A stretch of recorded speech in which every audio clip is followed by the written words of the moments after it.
વિદ્યાર્થી મિત્રો, ધોરણ 12 વિષય સમાજશાસ્ત્ર પાઠ નંબર 10 સામાજિક સમસ્યાઓમાં આજે 5મો વિડીયો લેક્ચર અસમાન જાતિ પ્રમાણની સમસ્યા અટકાવવાના ઉપાય।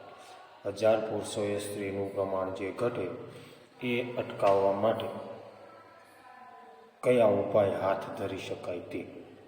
અસમાન જાતિ પ્રમાણની સમસ્યાને હળવી કરવા માટે સ્ત્રીઓ પ્રત્યે માન્યતાઓ મૂલ્યોમાં પરિવર્તન લાવવું આવશ્યક છે। આ માટે સરકાર, સ્વૈચ્છિક સંસ્થાઓ, બૌદ્ધિક સમાજ ચિંતકો, ધાર્મિક નેતાઓ અને લોકરક્ષક સેવકોએ સહિયારો પ્રયત્ન કરવો જોઈએ। આમ છતાં અસમાન જાતિ પ્રમાણની સમસ્યા હળવી કરવા માટે પ્રત્યેક માન્યતાઓ મૂલ્યોમાં પરિવર્તન લાવવું પણ જરૂરી છે। સરકાર દ્વારા, શૈક્ષિક સંસ્થાઓ દ્વારા, તત્વજ્ઞાનીઓ દ્વારા, સમાજ ચિંતકો દ્વારા, ધાર્મિક નેતાઓ દ્વારા સહિયારો જો પ્રયત્ન હાથ ધરવામાં આવે તો એને સફળ બનાવી શકાય। એમાં અમુક કારણો આપ્યા તેની ચર્ચા। કન્યા જન્મને પ્રોત્સાહન મળે તેવી નીતિ ઘડવી।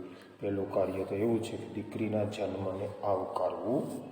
સ્ત્રી અને પુરુષને બંધારણની દ્રષ્ટિએ, કાનૂની દ્રષ્ટિએ સમાન હક મળે છે, પરંતુ વાસ્તવિક સમાજ જીવનમાં બંનેનું સરખું મહત્ત્વ અંકાય તે માટે જરૂરી પગલાં લેવા। પતિ પત્ની સરખું પોતે બંધારણની દ્રષ્ટિએ, કાનૂનની દ્રષ્ટિએ સમાન હક ભોગવવા જોઈએ। સ્ત્રી કરતાં પુરુષ હક વધુ ભોગવે એ નહીં। જે પરિવારમાં સંતાનોમાં માત્ર એક દીકરી જ હોય તેવા પરિવારોએ અન્ય પરિવારના લોકોને દીકરીના જન્મ માટે પ્રોત્સાહિત કરવા।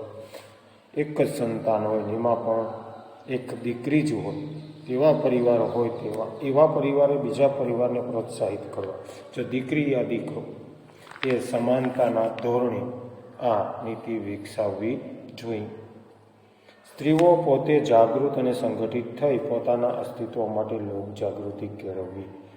સ્ત્રીઓ પોતે જ જાગૃત થવી જોઈએ, સંગઠિત થવી જોઈએ અને એના અસ્તિત્વ માટે લોકજાગૃતિ કેળવવી જોઈએ। પ્રચાર માધ્યમોએ અસમાન જાતિ પ્રમાણની સમસ્યાને પ્રોત્સાહન કરી લોકજાગૃતિ કેળવવી। અસમાન જાતિ પ્રમાણની સમસ્યા જે છે એ પ્રસારિત કરી લોકજાગૃતિ પણ કેળવવી જોઈએ। દીકરા દીકરીના સામાજિકરણમાં સમાનતાના મૂલ્યો આત્મસાત થાય તેવા પ્રયત્નો કરવા। દીકરી દીકરા સમાનતાના સામાજિક ધોરણો કે મૂલ્યો આત્મસાત થાય તેવા પ્રયત્નો કરવા જોઈએ। ભ્રૂણ હત્યા થતી અટકાવી। સ્ત્રીની જે ગર્ભમાં રહેલા બાળકનું જાતિ પરીક્ષણ પછી હત્યા કરી દેવામાં આવે કે મારી નાખવામાં આવે એ ભ્રૂણ હત્યા પણ અટકાવવી જોઈએ। ગર્ભ પરીક્ષણના કાયદાનું સુસ્તપણે પાલન કરાવવું। ગર્ભ પરીક્ષણ જે થાય છે એનું પણ કાયદો બનાવવો જોઈએ। અસમાન જાતિ પ્રમાણની ગંભીર અસરોથી યુવાનોને વાકેફ કરવા। આ માટે શાળા કોલેજમાં સેમિનારો, કોન્ફરન્સોનું આયોજન કરવું। શાળા કોલેજ કક્ષાએ કોઈ સેમિનાર યોજવો, કોઈ કોન્ફરન્સ યોજવી કે જેની કારણે સ્ત્રી જાગૃતિ અને દીકરી જન્મને આવકારો। સ્વૈચ્છિક સંસ્થાઓ આ માટે રચનાત્મક ભૂમિકા ભજવે। સ્વૈચ્છિક સંસ્થાઓ કોઈ ચાલતી હોય તેમાં કાર્યરત થવું। સમાજના કુરિવાજો, કુપ્રથા અને રીતોમાં પરિવર્તન આવે તેવા પ્રયત્નો કરવા। જે સમાજની અંદર કુરિવાજો છે, અંધશ્રદ્ધા છે, દીકરીને પ્રાધાન્ય નથી અપાતું પણ તો અપાય એવા પ્રયત્નો કેળવવા જોઈએ। દહેજ પ્રતિબંધક કાયદાનો સુસ્તપણે અમલ થાય તે જોવું। દહેજ પ્રતિબંધક કાયદાનો પણ સુસ્તપણે પાલન થાય, અમલ થાય અને વિકાસ થવો જોઈએ। પછીનો મુદ્દો છે HIV એઇડ્સ એક સામાજિક સમસ્યા।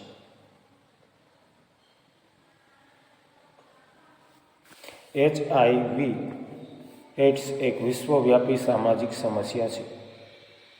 વિશ્વમાં ભાગ્યે જ કોઈ એવા દેશ હશે કે જેમાં એઇડ્સના દર્દી ન હોય।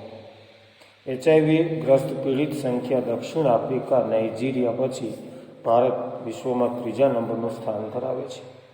નાકો ટૂંકું નામ નેશનલ એઇડ્સ કંટ્રોલ ઓર્ગેનાઇઝેશનના વર્ષ 2013-14ના અહેવાલ મુજબ ભારતમાં વર્ષ 2011માં 15થી 49 વર્ષની ઉંમરના લોકોમાં HIV ગ્રસ્ત દર્દીઓની સંખ્યા 2.89 લાખ હતી.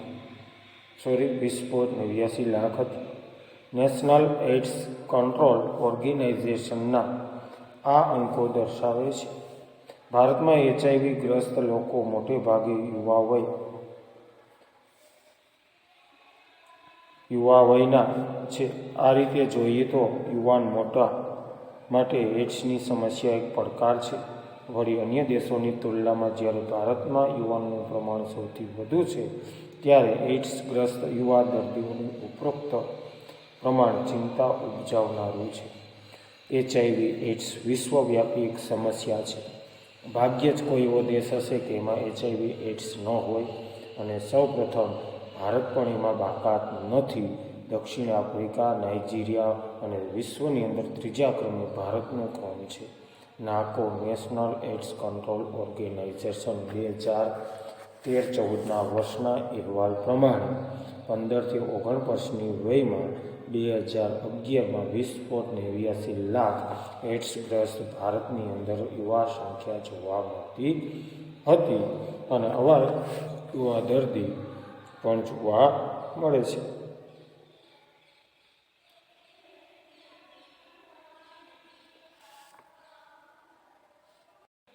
ત્યાર પછી AIDS એટલે એઇડ્સ એટલે શું? સરળ શબ્દમાં એમ કહી શકાય કે એઇડ્સ એટલે શરીરે મેળવેલી રોગ પ્રતિકારક શક્તિના વિનાશના ચિહ્નો. શાબ્દિક અર્થ જોઈએ તો એઇડ્સ એટલે શું? એક્વાયર્ડ, પછી આવ્યું છે એટલે ઇમ્યુનિયા, પછી ડિફેન્સી, અને છેલ્લું સિન્ડ્રોમ. પહેલામાં મેળવેલ રોગ પ્રતિકારક શક્તિ, ઉણપ અને એના ચિહ્નો.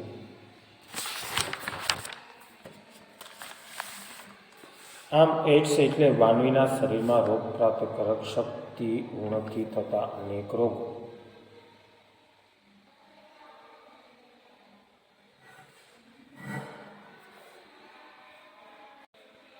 શરીરમાં HIVનો વાયરસ પ્રવેશે એટલે થોડા વર્ષ પછી વ્યક્તિને એઇડ્સ થાય છે. HIV એટલે હ્યુમન ઇમ્યુનો ડિફેન્સ વાયરસ.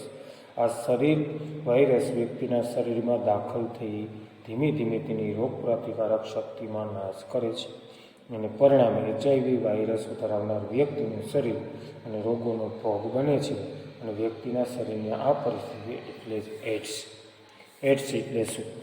રોગ પ્રતિકારક શક્તિની ઉણપથી થતા અનેક રોગો, એમાંનો એક છે HIV એઇડ્સ.